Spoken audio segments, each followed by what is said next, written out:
नमस्कार, मी समृद्धी आणि तुम्ही बघताय आयुष्याचा खजिना, जिथे होतात तुमच्या आणि आमच्या आरोग्याविषयी चर्चा. आज आपण अशा एका टॉपिकबद्दल बोलणार आहोत ज्यातून आजच्या तारखेत लाखो लोक जात आहेत. ते आपल्या खराब लाईफस्टाईलचे आणखी एक नुकसानकारी रूप आहे आणि ते आहे शरीरात युरिक ॲसिड वाढण्याची समस्या. तर आजच्या व्हिडिओमध्ये आपण जाणून घेणार आहोत की युरिक ॲसिड नक्की आहे तरी काय, शरीरात याचा काय रोल आहे, याच्या वाढल्याने शरीरात काय काय समस्या येऊ शकतात, का आणि कसे हे शरीरात वाढते. आम्ही तुम्हाला युरिक ॲसिड मॅनेज करण्याचे घरगुती उपाय देखील सांगू. युरिक ॲसिड आपल्या शरीरात खाण्यातील प्रोटीनच्या डायजेशन नंतर बाय प्रॉडक्टच्या रूपात बनतं, जे एक वेस्ट प्रोडक्ट आहे. हे प्युरिनच्या ब्रेकडाऊन नंतर वेस्ट प्रोडक्टच्या रूपात बनले जाते, ज्याला शरीराबाहेर पडणे आवश्यक असते. प्युरिन आपल्या खाण्यातील काही गोष्टींमध्ये असते. ही एक नॅचरल प्रोसेस आहे. नॉर्मली आपल्या शरीरात रोज युरिक ॲसिड बनते, ज्याला kidney urine through filter out करते. एका निरोगी व्यक्तीचे शरीर युरिक ॲसिडचे बनणे आणि त्याला शरीरातून प्रॉपरली बाहेर काढण्याचा बॅलन्स बनवून ठेवते, ज्याने युरिक ॲसिडने काहीही समस्या होत नाही. पण जेव्हा खराब खाण्यापिण्याने किंवा आणखी कुठल्या कारणाने युरिक ॲसिडचे प्रोडक्शन वाढते किंवा किडनीचे प्रॉपर फंक्शन न करण्याच्या कारणाने युरिक ॲसिड प्रॉपरली शरीराबाहेर पडत नाही, तेव्हा शरीरात खास करून जॉईंट्समध्ये अक्युम्युलेट होत राहते आणि इन्फ्लेमेशन सारख्या अनेक समस्यांचे कारण बनते.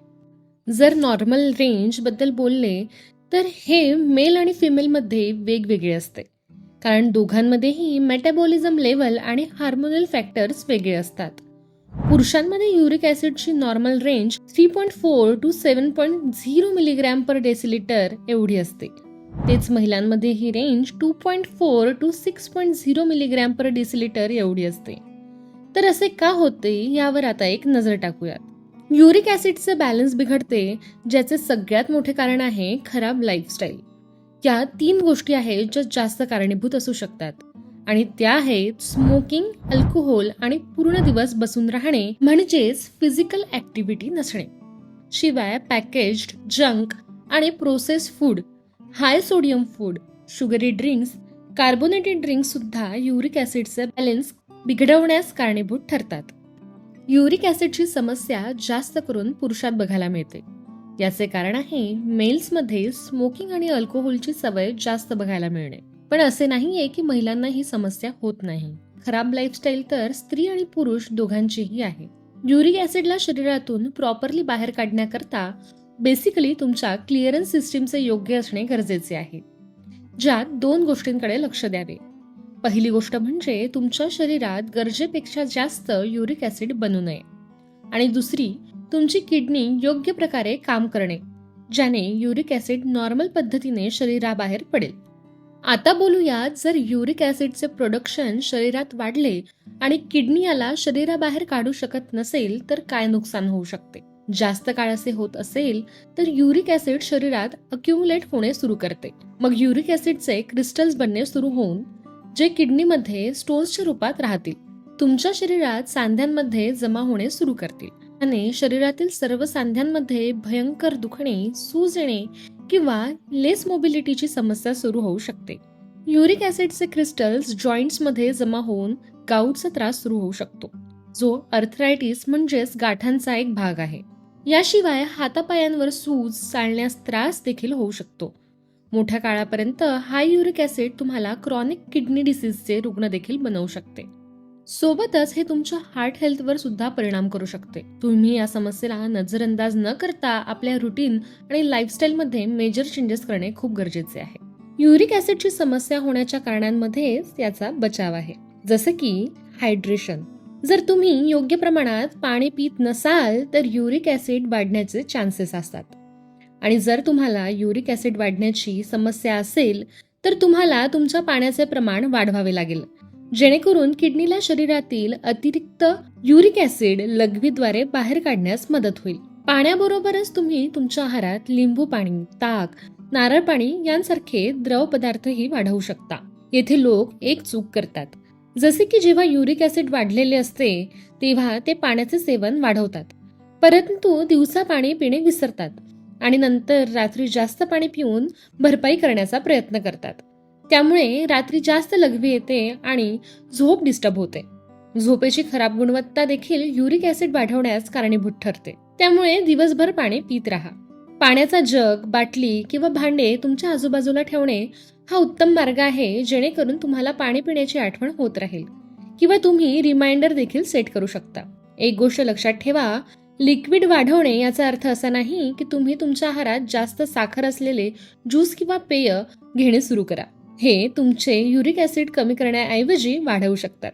दुसऱ्या नंबरवर येतो तुमचा आहार.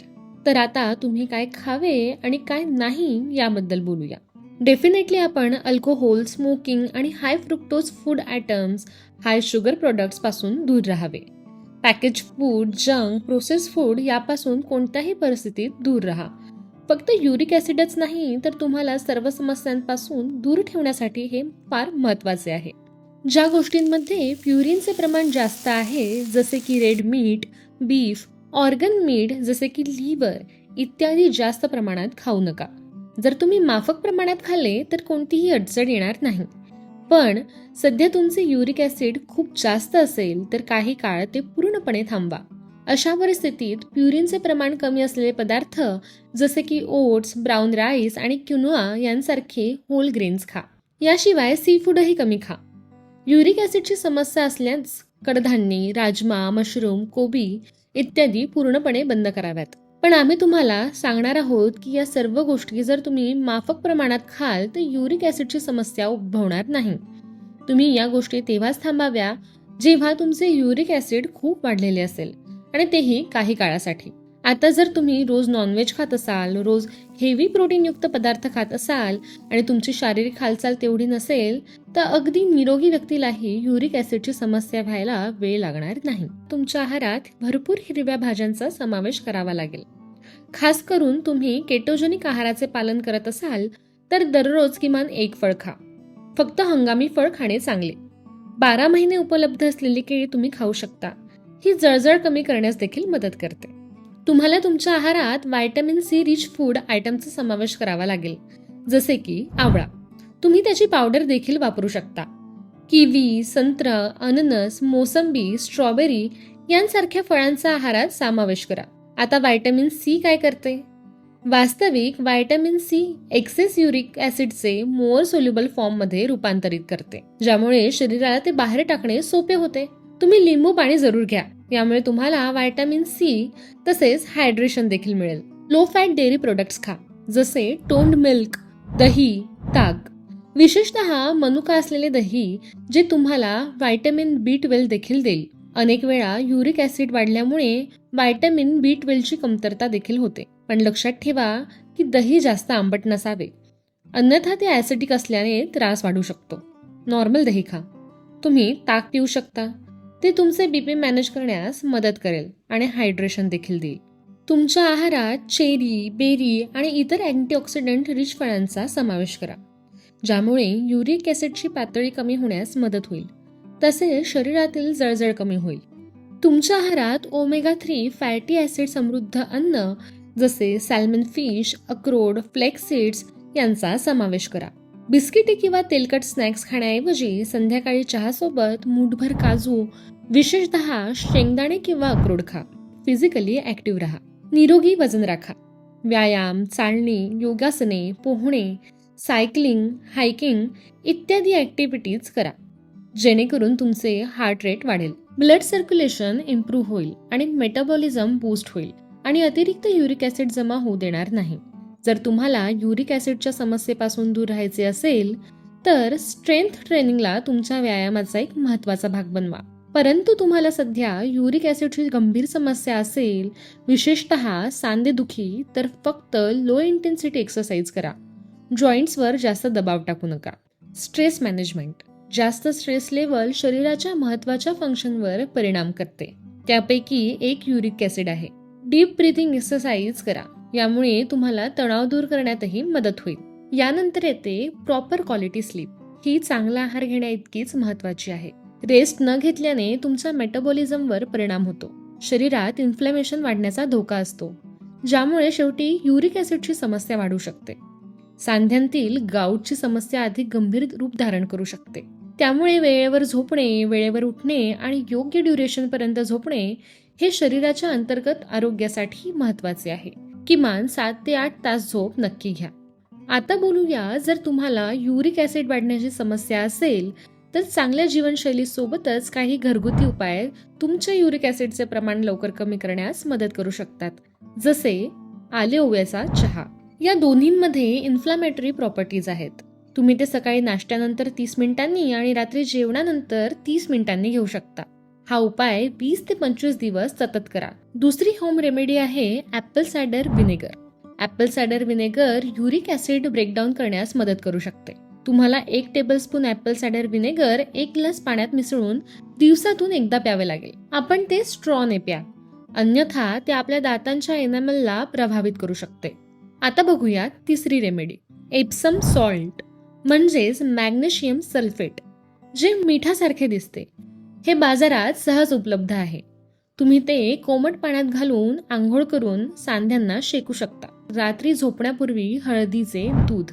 यामुळे तुम्हाला चांगली झोप लागेल आणि हळदीतील अँटी इन्फ्लॅमेटरी प्रॉपर्टीजमुळे तुम्हाला जळजळ होण्यापासून आराम मिळेल. हळदीसोबत थोडी काळी मिरी घालावी, ज्यामुळे हळदीमध्ये असलेल्या कर्क्युमिनचे ॲब्झॉर्प्शन वाढण्यास मदत होईल. तुम्ही डिटॉक्स ड्रिंक तयार करून पिऊ शकता. यात 1 चमचा कोरफड, 1 छोटा दुधी भोपळा, लक्षात ठेवा दुधी भोपळा कडू नसावा, गिलोईची 1 इंच पिकलेली फांदी, तुळशीची 3 ते 4 पाने, 1 काकडी हे सर्व बारीक करून रस काढून घ्या. यात सेंधे मीठ मिसळा आणि 1 आठवडा प्या. याशिवाय हंगामी भाज्या आणि फळे नक्कीच खा.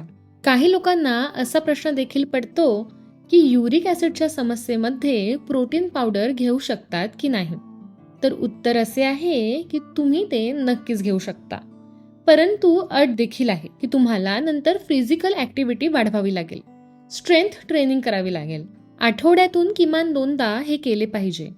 सोबतच भरपूर पाणी देखील प्या. जर तुमचे युरिक ॲसिडचे प्रमाण खूप जास्त असेल तर तुम्ही युरिक ॲसिड थोडेसे खाली येईपर्यंत काही दिवस प्रोटीन पावडर बंद करू शकता. यामुळे युरिक ॲसिड लवकर कमी करण्यासाठी मदत होईल. युरिक ॲसिड मॅनेज करणे कठीण नाही. तुम्ही तुमच्या आहारात आणि जीवनशैलीत छोटे छोटे बदल करून ते सहजपणे मॅनेज करू शकता. त्यामुळे या संदर्भात तुम्हाला आणखी काही प्रश्न पडले असतील तर कृपया कमेंट बॉक्समध्ये आम्हाला नक्की सांगा. तोवर आयुष्याचा खजिना पाहत रहा. लाईक, शेअर आणि सबस्क्राईब करायला विसरू नका.